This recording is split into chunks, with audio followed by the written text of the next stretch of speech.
இதழ் டிஎன்டிஆர் மாலை நேர பிரதான செய்திகள் வாசித்து வழங்குபவர் அமிர்தலிங்கம் ரமணன்.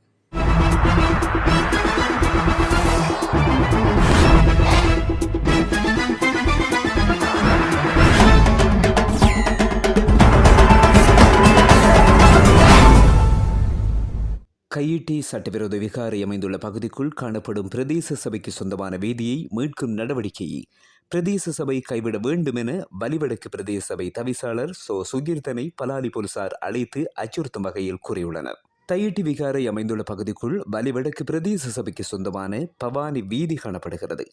குறித்த வீதியினை கடந்த 28ஆம் தேதி தவிசாளர் அடையாளம் காட்டி அதனை நில அளவியாளர்கள் அளந்து வீதியினை குறித்திருந்தனர். இந்த நிலையில் பிரதேச சபைக்கு சொந்தமான குறித்த வீதியினை எதிர்வரும் 11ஆம் தேதிக்கு முன்னர் விடுவிக்க வேண்டும் என வலிவடக்கு பிரதேச சபை தவிசாளரினால் விகாரபதிக்கு கடிதம் மூலம் அறிவிக்கப்பட்டுள்ளது. அதில் 11ஆம் தேதிக்கு முன்னர் விடுவிக்க வேண்டும், இல்லையெனில் 12ஆம் தேதி பிரதேச சபையினால் வேலி அகற்றப்படும் எனவும், அவ்வாறு அகற்றப்பட்டால் வேலி அகற்ற செலவழிக்கப்பட்ட நிதியை விகாரபதியே பிரதேச சபைக்கு செலுத்த வேண்டும் என குறிப்பிடப்பட்டுள்ளது. இந்த நிலையில் பலாலி போலீஸ் நிலையத்தில் விகாராதிபதி விகாரை வேலியை பிரதேச சபை அடத்தாக அகற்ற நடவடிக்கை எடுத்துள்ளதாக முறைப்பாடு அளித்துள்ள நிலையில் அது தொடர்பில் தவிசாளரை போலீசார் அழைத்து விசாரணை செய்துள்ளனர். அத்துடன் வேலியை அகற்றினால் இனங்களுக்கு இடையிலான நல்லிணக்கம் பாதிக்கப்படும், எனவே வேலியை அகற்றும் நடவடிக்கையை கைவிட வேண்டும் எனவும், மீறி நடவடிக்கை எடுத்தால் சட்ட நடவடிக்கை எடுப்போம் என போலீசார் தவிசாளரை மிரட்டும் துணையில் கூறியுள்ளனர்.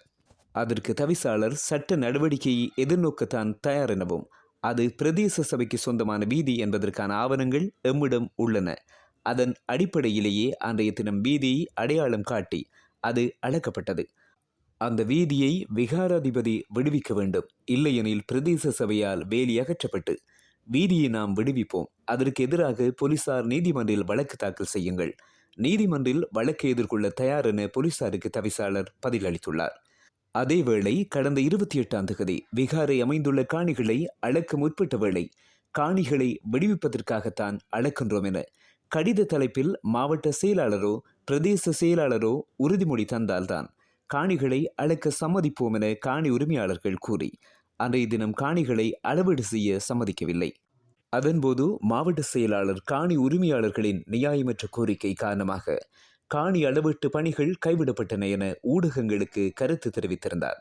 இந்த நிலையில் அன்றைய தினம் பிரதேச சபை தவிசாளர் வீதியை அடையாளம் காட்டி அதனை அளவீடு செய்ய சம்மதித்த நிலையில் வீதி அளக்கப்பட்டது. இந்த நிலையிலேயே தற்போது விகாராதிபதி வீதியை கையளிக்க முடியாது என்ற நிலைப்பாட்டில் உள்ளார் என்பது குறிப்பிடத்தக்கது. யாழ்ப்பாண மருத்துவச் சங்கமானது யாழ் பல்கலைக்கழக மருத்துவ பீடம் மற்றும் நல்லூர் பிரதேச சபை ஆகியவற்றுடன் இணைந்து கிரீன் ஜப்னா புரொஜெக்ட் எனும் மரநடுகை செயற்திட்டம் ஒன்றினை இன்று ஆரம்பித்தது. யாழ்ப்பாணம் மருத்துவ சங்கத்தினால் மேற்கொள்ளப்படுகின்ற இச்செயற்திட்டத்தின் கீழ் முதற்கட்டமாக ஆடிய பாதம் வீதி, பொற்பதி வீதி ஆகிய வீதிகள் முதற்கட்டமாக உள்வாங்கப்பட்டுள்ளன. அதற்கு அமைவாக யாழ் பல்கலைக்கழக மருத்துவ பீடத்துக்கு முன்பாக நடைபெற்ற இவ்நிகழ்வில் வடமாகாண உள்ளூராட்சி ஆணையாளர், யாழ் பல்கலைக்கழக மருத்துவ பீட பீடாதிபதி, யாழ்ப்பாண மருத்துவ சங்க பிரதிநிதிகள், நல்லூர் பிரதேச சபையின் தவிசாளர் மற்றும் செயலாளர், யாழ் மாநகர சபை ஆணையாளர், வைத்திய நிபுணர்கள், யாழ் பல்கலைக்கழக மருத்துவ பீட மாணவர்கள் மற்றும் சமூக ஆர்வலர்கள் என பலரும் கலந்து கொண்டு மரநடுகையில் ஈடுபட்டனர். ராஜகிரிய மீத வெலிக்கடை வீதியில் உள்ள இடமொன்றில் சட்டவிரோத நிதி மோசடிகள் மற்றும் சட்டவிரோத நடவடிக்கைகளில் ஈடுபட்ட குற்றச்சாட்டின் பேரில் சுமார் 120 வெளிநாட்டவர்கள் போலீசாரால் கைது செய்யப்பட்டுள்ளனர். கைதானவர்கள் சீனா, வியட்நாம், மலேசியா, மடகாஸ்கார், பிலிப்பைன்ஸ், தாய்லாந்து மற்றும் கம்போடியா போன்ற நாடுகளைச் சேர்ந்தவர்கள் உள்ளதாக தெரிவிக்கப்பட்டுள்ளது. சந்தேக நபர்களிடமிருந்து ஏராளமான கணனிகள் மற்றும் கைபேசிகளை போலீசார் கைப்பற்றியுள்ளனர். மேத வெலிக்கடை வீதியில் உள்ள அடுக்குமாடி குடியிருப்பொன்றின் பல மாடிகளை வாடகைக்கு எடுத்து தங்கியிருந்து இவர்கள் இந்த மோசடி வியாபாரத்தை முன்னெடுத்து வந்துள்ளமை ஆரம்பகட்ட விசாரணைகளில் தெரியவந்துள்ளது. கைது நடவடிக்கையின் போது இவர்களில் ஒரு குழுவினர் தப்பியோடியுள்ளனர். அவர்களை கைது செய்வதற்காக வெலிக்கடை போலீசார் மேலதிக விசாரணைகளை முன்னெடுத்து வருகின்றனர். இலங்கையில் மின் சிகரெட்டுகளை முழுமையாக தடை செய்ய அரசாங்கம் அதிரடி சட்ட திருத்தங்களை மேற்கொள்ள உள்ளது. புகையிலை மற்றும் மதுசாரம் மீதான தேசிய அதிகார சபையின் தலைவர் கலாநிதி ஆனந்த ரத்நாயக்க இது குறித்த முக்கிய தகவல்களை வெளியிட்டுள்ளார். அதன்படி தற்போது நடைமுறையில் உள்ள சட்டங்களில் உள்ள ஓட்டைகளை அடைத்து மின் சிகரெட்டுகள் மற்றும் வேப்பிங் சாதனங்களின் விற்பனை, இறக்குமதி, உற்பத்தி ஆகியவற்றுடன் அவற்றை பயன்படுத்துவதையும் முழுமையாக தடை செய்ய பரிந்துரைக்கப்பட்டுள்ளது. 2010ஆம் ஆண்டிற்கு பிறகு பிறந்த எவரும் தமது வாழ்நாளில் சிகரெட் அல்லது புகையிலை பொருட்களை கொள்வனவு செய்ய முடியாதவாறு சட்டங்கள் திருத்தப்பட உள்ளன. புகையிலை பொருட்களை விற்பனை செய்யும் போது வாடிக்கையாளரின் அடையாள அட்டையை சோதித்து அவர் 2010ற்கு முன் பிறந்தவரா என்பதை உறுதிப்படுத்தும் அதிகாரம் விற்பனையாளர்களுக்கு வழங்கப்படும். அதேவேளை மாலைதீவு, ஐக்கிய ராஜ்யம் போன்ற நாடுகள் ஏற்கனவே இவ்வாறான சட்டங்களை நடைமுறைப்படுத்தியுள்ளன. சிங்கப்பூரில் மின் சிகரெட்டுகளை பயன்படுத்துவது பாரிய குற்றமாக கருதப்பட்டு ஆயிரக்கணக்கான டாலர்கள் அபராதம் விதிக்கப்படுகிறது. அதே போன்றதொரு கடுமையான போக்கை இலங்கையிலும் கடைப்பிடிக்க தீர்மானிக்கப்பட்டுள்ளது. தற்போது கட்டுநாயக்க விமான நிலையத்தில் சுற்றுலா பயணிகள் மற்றும் உள்ளூர் வாசிகளிடமிருந்து மின் சிகரெட் சாதனங்கள் பறிமுதல் செய்யப்படுகின்றன. எனினும் சட்டவிரோதமாக கொண்டுவரப்படும் சாதனங்களை பயன்படுத்துவது தொடர்பான சட்டங்கள் இன்னும் தெளிவற்ற நிலையில் உள்ளன. புதிய திருத்தங்கள் மூலம் இவற்றை பயன்படுத்துவதும் சட்டவிரோதமாக்கப்படும். எதிர்கால தலைமுறையினரை புகையிலை மற்றும் மதுசாரத்தினால் ஏற்படும் தீமைகளில் இருந்து பாதுகாப்பதே எமது நோக்கம்.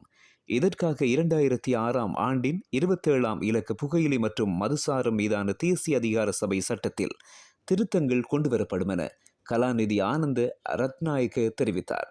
சுகாதார மற்றும் ஊடக அமைச்சர் கலாநிதி நலிந்த ஏதிஸ் இந்த முன்மொழிவுகளுக்கு தனது இணக்கத்தை தெரிவித்துள்ள நிலையில் விரைவில் இவை நாடாளுமன்றத்தில் சமர்ப்பிக்கப்பட உள்ளது. அமெரிக்காவுடன் நீண்ட காலமாக நிலவி வரும் வர்த்தக மோதல்களின் புதிய திருப்பமாக சீனாவின் வர்த்தக அமைச்சகம் சனிக்கிழமை தனது முதல் பிளாக்கிங் ஆர்டர் சட்டத்தை நடைமுறைப்படுத்தியது. இதன் மூலம் அமெரிக்கா விதித்துள்ள தடைகளை சீன நிறுவனங்கள் பின்பற்ற வேண்டிய அவசியம் இல்லை என அறிவிக்கப்பட்டுள்ளது. ஈரானுடன் எண்ணெய் வர்த்தகத்தில் ஈடுபட்டதாக குற்றம் சாட்டப்பட்ட 5 முக்கிய சீன பெட்ரோ கெமிக்கல் நிறுவனங்களை பாதுகாக்கும் வகையில் இந்த நடவடிக்கை எடுக்கப்பட்டுள்ளது. அமெரிக்க நிதி அமைச்சகத்தின் OFAC இந்த நிறுவனங்களை ஸ்பெஷலி டெஸ்டினேட் நேஷனல் பட்டியலில் சேர்த்து அவர்களின் சொத்துக்களை முடக்கி பரிவர்த்தனைகளை தடை செய்தது.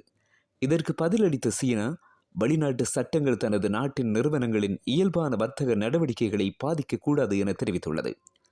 ஐநா அனுமதி இல்லாமல் அமெரிக்கா விதிக்கும் ஒருதலைப்பட்ச தடைகள் சர்வதேச சட்டத்திற்கும் நாடுகளுக்கிடையேயான உறவுகளின் அடிப்படை விதிகளுக்கும் முரணானவை என சீன அரசு தெரிவித்துள்ளது.